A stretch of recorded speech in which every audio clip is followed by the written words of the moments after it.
నాన్న చనిపోయారు అన్న విషయం మీకు ఎప్పుడు తెలిసింది? ఎవరు చెప్పారు?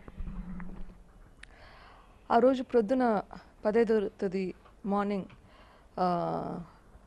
ప్రొద్దున్నే లేచి పనులు చేసుకుంటున్నాము. అప్పటికే పిల్లలు బయటికి వెళ్ళారు ట్యూషన్లకు ఎక్సర్సైజ్కి.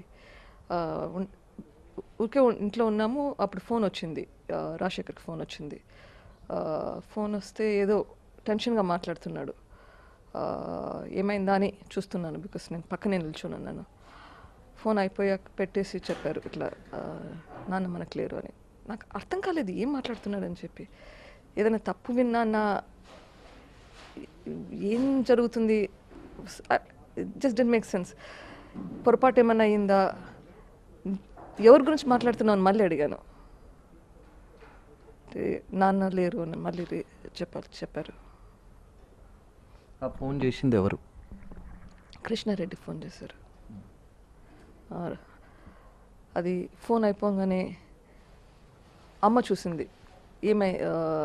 మా ఫేస్లో ఆ ఎక్స్ప్రెషన్స్ చూసి అమ్మకు తెలిసి ఏమో అయ్యిందని చెప్పి మా దగ్గరకు వచ్చింది. అప్పుడు నాకు అమ్మకి ఏమి చెప్పే ధైర్యం కూడా లేదు. ఏం లేదులే అని చెప్పి పక్కకి వెళ్ళిపోయాను.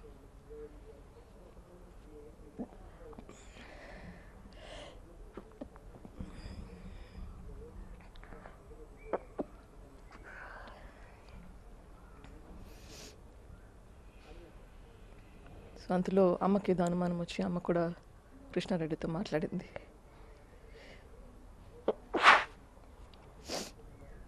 అదే విషయం అమ్మకి కృష్ణారెడ్డి చెప్పాడు. అది రియలైజ్ అయ్యి నేను మళ్ళీ అమ్మ దగ్గరకు వచ్చి అమ్మ కొంచెం ఓదార్పు ఇచ్చి then we started getting ready to go to Pulivendula.